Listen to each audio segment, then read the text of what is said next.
Welcome everybody, this is Commander Ramsey, and continuing the month of May series on Japanese battleships. I'll be featuring the Amagi. She's a tier 8 battlecruiser, really. She's a very strong ship in terms of her speed and her main battery with 10 410mm guns, or 16-inch. Quite formidable broadside. As compared to her premium counterpart, the Key, which I'll be featuring in an upcoming video, her armor is actually a little stronger on the sides with the turtleback armor scheme. But if she finds herself in a tier 9, tier 10 matchup with large 460 or 450 millimeter guns, her armor can be penetrated from the front or sides and even into the citadel, so you can find yourself in real damage. The Amagi, her detectability is quite high at over 16 kilometers, as with many of the battleships nowadays in the game. So I do utilize her spotter plane instead of a fighter plane. Her anti-aircraft armament is quite weak, so you're best to stick near a friendly cruiser or other battleship during battle, as CVs will come after you and they will enact a lot of damage on you. Here I'm in a tier 9 battle. Unfortunately, Mod Station was down once again, so I'll lose a lot of the information on your screen on my friendly and enemy ship layouts and what I'm going to encounter. I do start out with the blue, multi-blue camo. I think it's called indigo blue, I think. I still think it has a benefit at mid to long range at making it troublesome for the eye of the shooter. Nonetheless, in the battle I will include the commander and ship builds at the end, as usual in my videos. We're trying to take the sea cap, which is unusual because typically the enemy will show up in force to their left, but in this particular map the sea cap is bordered with islands, which does make it difficult on the attacking team. But you can see they've already launched torpedoes, so it's a good indication by that spread that there's a destroyer in the mix. There is one submarine per side in this battle. More than likely that submarines will be facing off in the middle in the B cap. My participation starts off a little slow in this game. We've already gotten one of their destroyers, which is great for us, but I have no targets really to shoot at. The range of the Amagi main battery guns is fairly short, unfortunately. You're talking around the 18-kilometer range, but that's one of the reasons why I have the spotter plane chosen instead of the fighter. I just thought the anti-aircraft fire of the Amagi is so weak, adding a fighter to it, it'll help, but I've made the decision I think it'd be more beneficial to have the spotter plane and try to hang out close to a friendly cruiser for anti-aircraft protection. But this battle has started off pretty bizarre in terms of our ship placement. You can see I'm getting isolated here. Most of our ships are congregating in the A and B cap. And there's the enemy destroyer, but I've decided to go ahead and launch my spotter and try to get some shots in on the enemy Amagi using my HE shells, as I customarily do at the beginning of the battle, till I can get a better attempt to use the AP shells at mid-range. Did get one penetration, very little damage. The enemy Holland over here is hanging out close by, trying to outflank us. Fortunately, I've got a friendly destroyer and cruiser nearby. I think that's why he's retreating. Took a pot shot at him. It's very difficult to hit destroyers at range because they can turn their rudder so quick. And as I like to say they can outmaneuver my shells. But nonetheless, it might have scared him off a little more, knowing that there were a lot of ships firing at him, or at least all the ones that we could bring to the fight. Fortunately, I've got an island here in front of me that's kind of helping me from being hit from one of the enemy ships there at around C4, not to be confused with the explosive. The enemy Holland is making his way, trying to get into the sea cap, and trying to provide a little cover for our Venom, which is kind of hard to tell. So I put out a spread of HE shells.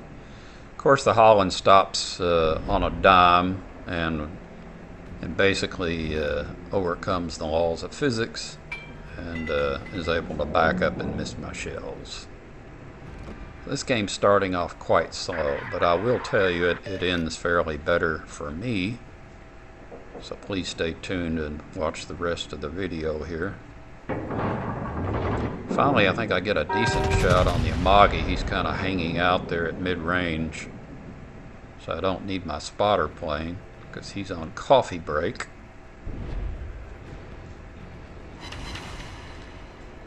So unfortunately, I only got another one shell penetration.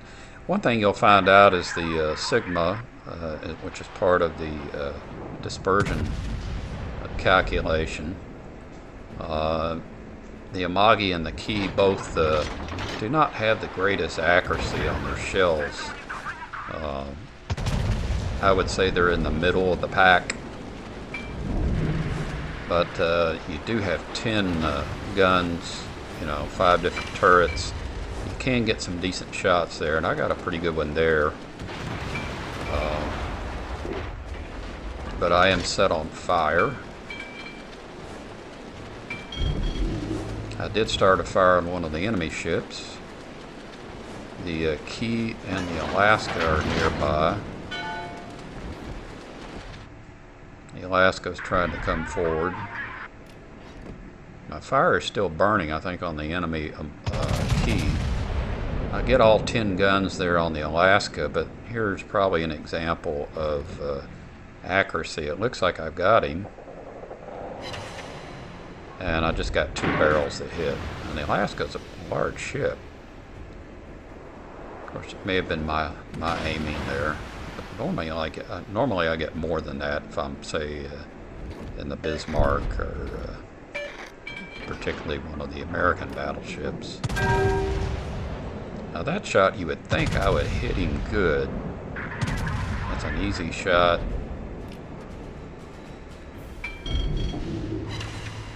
But only 2 shots, but I did get a fire started on him.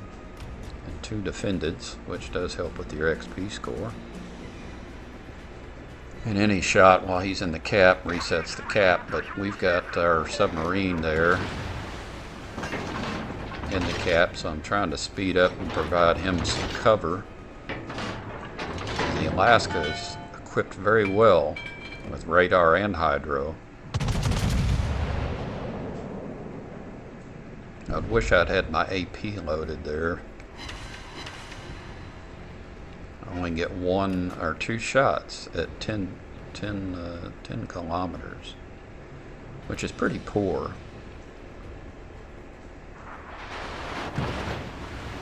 He comes back and hits me for a pretty good amount, even though I think he was only using HE shells himself.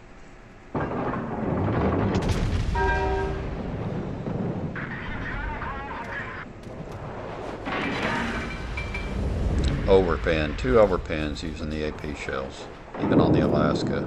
It's pretty sad. But they are 410mm guns. They are large shells, so that's not too surprising. game is very well matched. I'm trying to get behind one of the islands here in the middle to prevent being citadeled from the east or the northeast side of my ship. At the same time trying to get off a couple of shots over there to the east, but I think the island sticking out is going to provide him cover. Unfortunately, the enemy's trying to cap on B and C, and we really need to cap here at B, but not getting much help. Our one destroyer is somewhat hiding out over there behind one of the islands, trying to escape the sea cap. I see the Soviet Tier 9 ship coming in. I've got to be very careful here, and I'm in a poor situation. But decided to use my repair and my heal just in case he happened to be firing on me. He does show his broadside, and I make him pay with the Citadel there, over 14k damage. I was a little surprised he showed me his broadside. I guess he was preoccupied looking the other way. But now I'm within ramming distance, so I'm starting to back up. My secondaries are starting to waylay in on him, do set a fire on him, which is helpful. He's still looking the other way. That's amazing. And I did get a couple good penetrations on him, but no Citadel.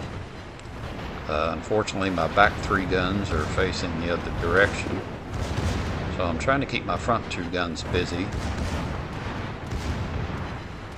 My secondaries are still firing on him. Fortunately, my friendlies are helping out, but we are whittling him down. Go for the superstructure. Do get a little more damage on him.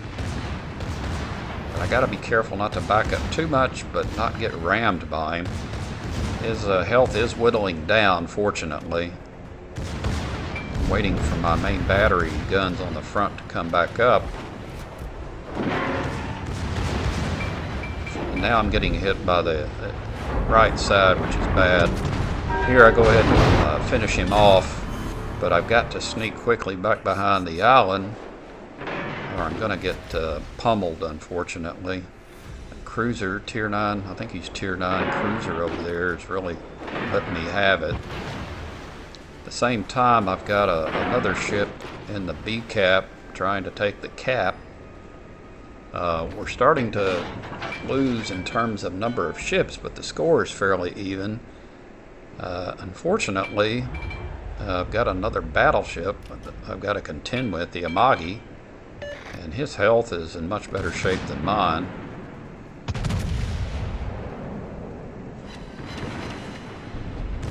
Get a few good hits on him there. I'm trying to get him within secondary range, but still stay behind the island.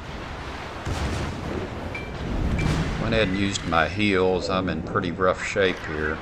I need some assistance. And he is showing me his broadside, which is amazing.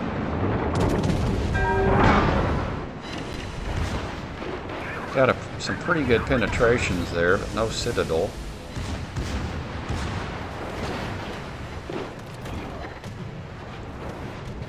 He's finally fading away. I should have launched my spotter plane at this point, because the enemy team on the east side is going to be moving over, and my guess is they're going to catch me off guard here. I do take out one of his turrets, and yes, here comes the enemy cruiser to my southeast side, trying to get my guns around in time, and lo and behold, here comes the Holland.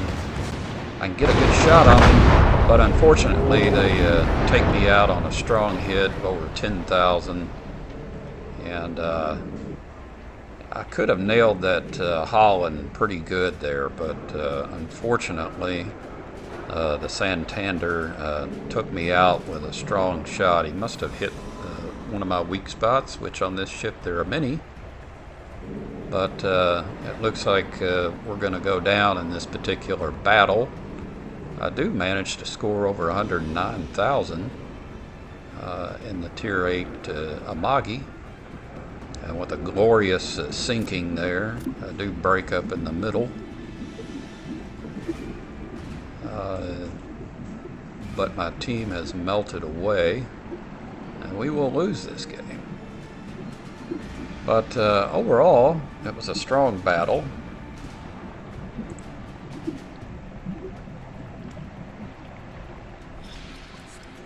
Amazingly, some brawling, which the Amagi is not that good at, but I was able to use some protection of the islands for a good period of time, which allowed me to brawl with my bow pointed toward the Amagi and the key.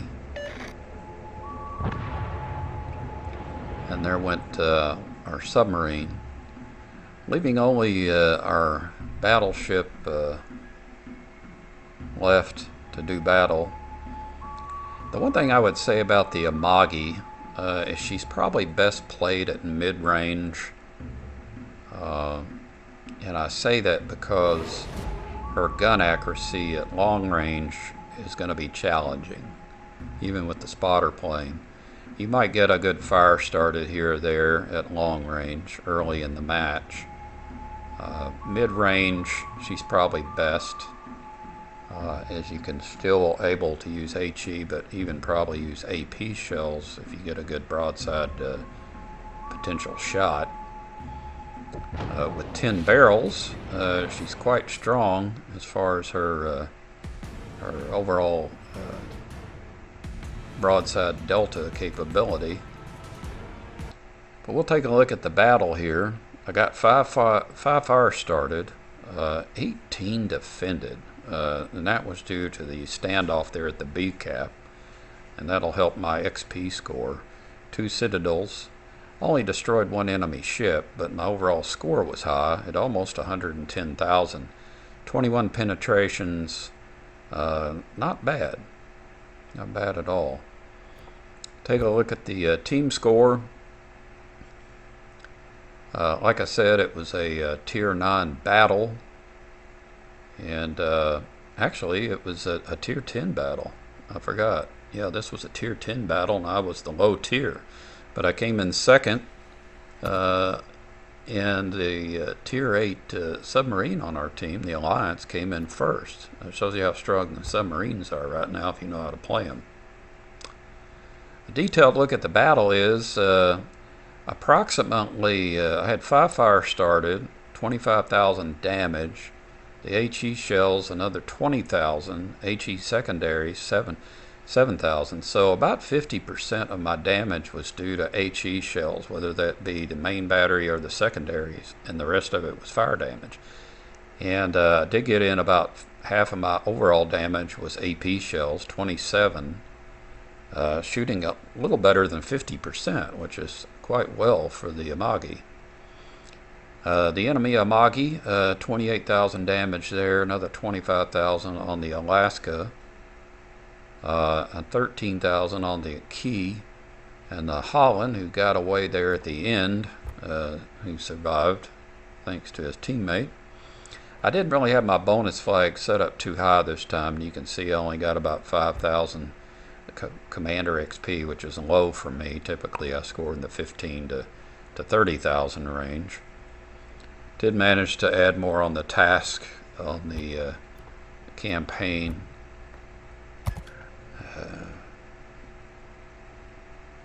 Now we'll go ahead and take a look at the ship build.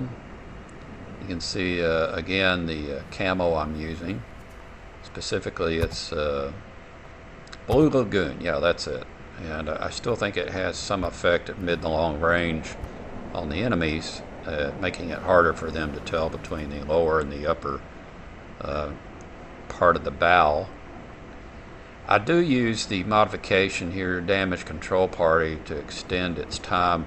Even though the Japanese ships are very poor, it does extend it another 4 to 5 seconds.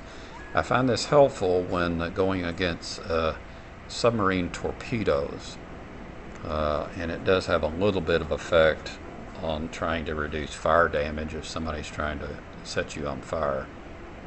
Of course, I go for the bigger hull type 2 mod there on the gun extension and as well as the propulsion.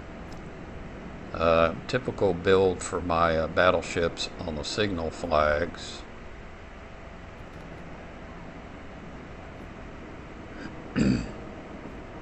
Again, I didn't have my economic bonuses set. I just basically forgot that, so my apologies. I would normally have them set higher, which you'll see in the next video on the key. The commander I have on this one is not a special commander. I do have 19 skill points, and you can see my build here, which I'm using mostly for the battleships. No surprise there.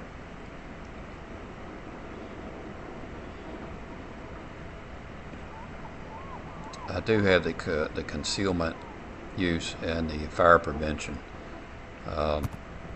being the 19 skill points. That's my build. Hope you enjoy the video. Tune in next time. It's Commander Ramsey.